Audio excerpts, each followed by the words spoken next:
السلام عليكم ورحمة الله وبركاته. جرى جرت ولد تزوجت وجعلت تزوجني كيوم بلا يوم كي المال الأولى بقي جرتين سلام تنتهي لنجارة تمنى له بسم الله جالس نيجا إيه قبل يوم كي إن شاء الله بلال كي يدي ربنا عباسه بلا سمي بوته کرتے وان جنو کم نام جننے فرنا قبل يوم كي إن شاء الله مورد سلام تغال.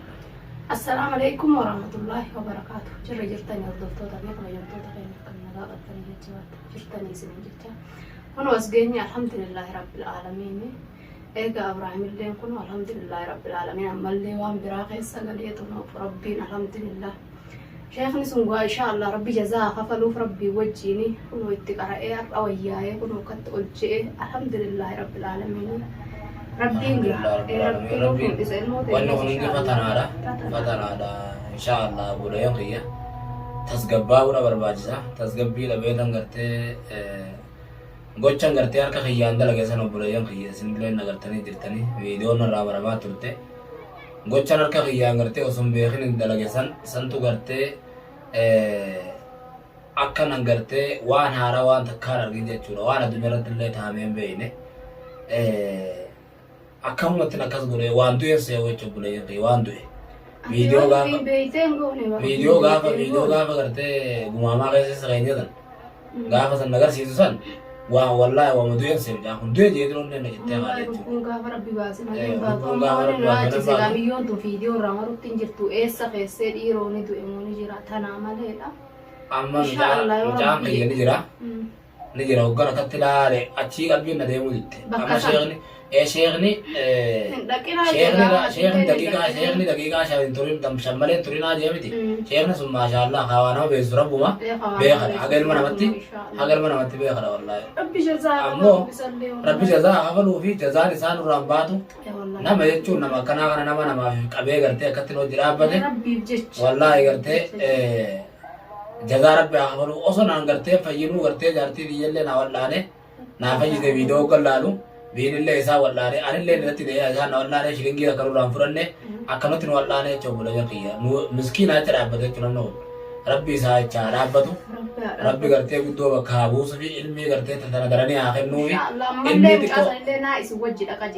इल्मी दिक्को कबूल والله ने गुद्दो रब्बी आदा वलू इल्मी रब्बी बरादम ते दुमतु गला ना हिंदुमतु तनाफो बरे यकिया والله دوار ربتي إن شاء الله تعالى إبادة رب رغرتي رب نوعاهم نتغرتي أما سلانة وربي غير نغرنة بكسرتي شكة أجوتي ديبو أتشك أبينا تشكتي أتشلي خبان ديبينا جي إن شاء الله ربي شيخا خانتو نجول لغراسا جول لتنتس بكا قوليتين جول أكاسي توجين دين آجي إماليهن لكين عدا ميشان نجرا أكنا جاغا إني دوار ربي نوعاهم لا تبيني جوتنا دوارا نمني خلنا نما بيخرا نما جايبات دوار ربي ودبنة دوار ربي ودبنة ربي قد تتمنى خلنا كاين هاقا إلما نمتي نما وعدا فيه قرتي وعقراني في ربي خلني في جرائل ربي رتا عرام فتو ربي رتا عيدهو في وبلا ينك يسر اللي غلطو مدا نايچ ركتا درتني نايچ دررما درتني كومنتي تے سلالے تندرا نايچ کرتے وبتا جرتني نايچ دررما جرتني ربي جزاء خبلو بين مال ومن خبر برنا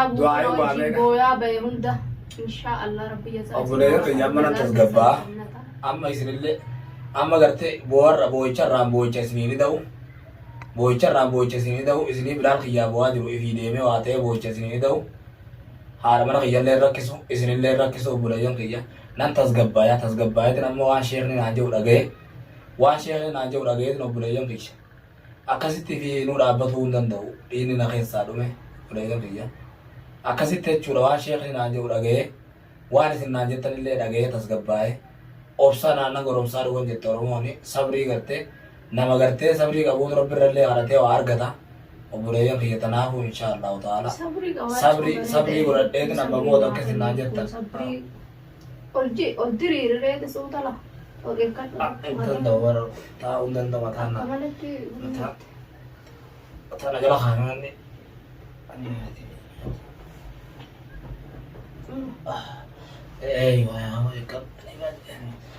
eega obboleeyyan kiyya wallahi rabbii guddoon jazaa isinii kafalu إن شاء الله تعالى ربما جزانا ما إلمي نما جزانا ما ملين دندو والله تكسيد بولي في ربي نبري سناد إرسو إن شاء الله تعالى ركو كتي کرتے فتنا دنا ورا فتنا دبل ما غلو wanni tun fatanaadha. Maali jennaan gartee arra nunee galle wanni tun amata egeessa biyyoon tuni wama ajaa'ibaatiif gartee nutti falamte malee waan biraatiif miti. Tanaaf obboleeyyan kiyya azaaranii jiran yeroo salaanni naqaane. Egaa obboleeyyan kiyya viidiyoon teenyallee azaana walirra dhufte ibaadallee salaanillee gahee jira kaanes salaanna. Takkanaati obboleeyyan kiyya waanuma irra jirru isinii maruudhafi maaliif jennaan ni yaaddoytan obboleeyyan kiyya cinqamaa jirtanii dararamaa jirtanii yaaddaa jirtanii boboo'aa jirtanii hirriibni isin dide wallaahi nama meeqan hoggan koomentii waddaan agarsiiftu kalees edaa halkan edaa hoggan wayyaa jiru irra ooftee mees koomentii tana laaleette jechuudha. Namni irra guddaan Abrahaam achitti kufee jinni waraansa laaleetiin hirriibni dide jechuudha. Awwa dhugumaan hirriiba nama dhoorgiti bar waan addunyaarratti hin jirre gara jabeenya ilmi namaa garteen walirratti hojjetaa jiru gara jabeenya nuti yaman tana keessatti walirratti hojjetaa jiru ilmaan Oromoodha afaan Oromoo dubbatu fedhee Amaaraa haa ta'u fedhee Gojjaamee haa ta'u afaan gartee afaanii fi afaan Oromoodha dubbataati walirratti hojjetaa jirra jechuudha. Biyyatti afaan Oromoo dubbataa wal nyaanna asitti afaan Oromoo dubbataa wal nyaanna wal nyaatu malee kara biraa nyaatuu ni dhiibne jechuudha obboleeyyan kiyya. Tanaafuu obboleeyyan kiyya rabbi gartee rakkoo keessa jiru tana keessaa nu habaasu. Rabbiin uumatana nu haa mul'isu inshaallah biyya tana keessaa irraa galla. Inshaallah gana ilmoon tun mul'annaan reeffa kiyya fuutee hordaa naa galchitu malee yoon dhukkubsadhee was hin taa'u jechuu kiyya obboleeyyan kiyya. Siiriidhaa miti haadha siirii narratti haa gootu wardaadhaaf sissiidhaamu. Siirii miti haadha siirii yoo natti gootellee waan hin hanquban qabneef yeroo gartee rabbiin si mijjeessee harka sinaa naqetti fuutee asii keessaa naa dhabamuu qabdaa jechuudha. Naacha biftii kiyya naacha si dararamtee naacha ba'uu qabdu guyyarraa. Furmaata fiduudha. Ilmaan Oromooti rakkataa jiran.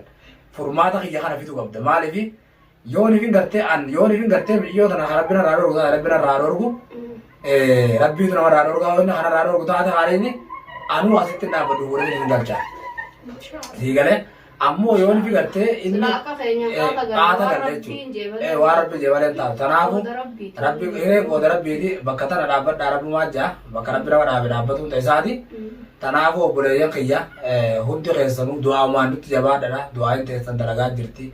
Du'aayin teessan wallaahi haalan gartee haalan gartee du'aayin teessan nagartee na bira dhaabbataa jirti. Na cinaa dhaabbataa jirtanii.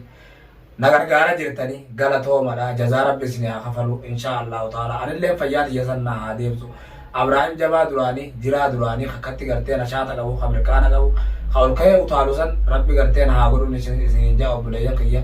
Maaliif jennaan har'a haalan gartee hamilee dhabee ilmi kiyya gartee ilmoon tiyya na jalaa baddee inshaallahu ta'ala akkasitti gartee bakka hin taane geessanii jinniin oofaa jirti jechuudha. Jinni waan ifiin feete dalasiifte waan ifiin feete godhaa jirti guddisaan irraa balleessu jirti jechuudha. Yoo du'e illee ajjeesaa jirti jechuudha. Tana keessa jira ilmi kiyya.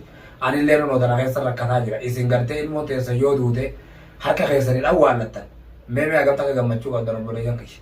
Sabri rabbi jecha sabbartan rabbiitu narraa fuudhee rabbiitu naa kenne isaan naa kenne isaan fudhatee innaa lillaahi wa innaa ilayhi raaji'uun jettanii itti sabbartanii jechuudha obboleeyyan kiyya.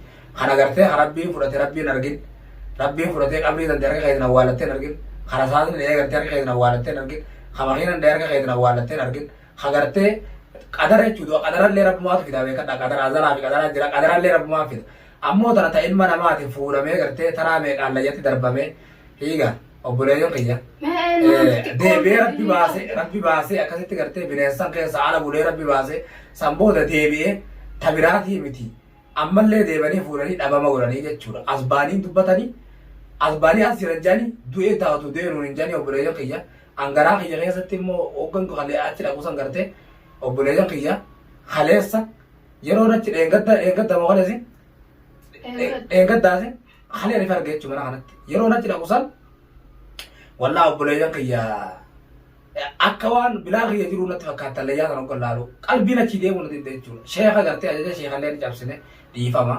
ilmoon itti onneeti waan naan jaassan wartee naan irraanfadhe hogganatti dhaqu egaa ilmoo tiyya baafadhuu hin deemu jeeti mucaa sana achitti qabee jechuudha obboleeyyan kiyya. Takkasiiti obboleeyyan kiyya dhiifama nuu godhaadha yoo ni balleessinillee gartee ilmoo daa'ima tana isaanillee ilmoo daa'ima tana nyaatanii dhiifama nuu godhaadha obboleeyyan kiyya garaa waadhalee sareedha. Ilmoo tanaatu hidda onnee karaan harkifatu jira.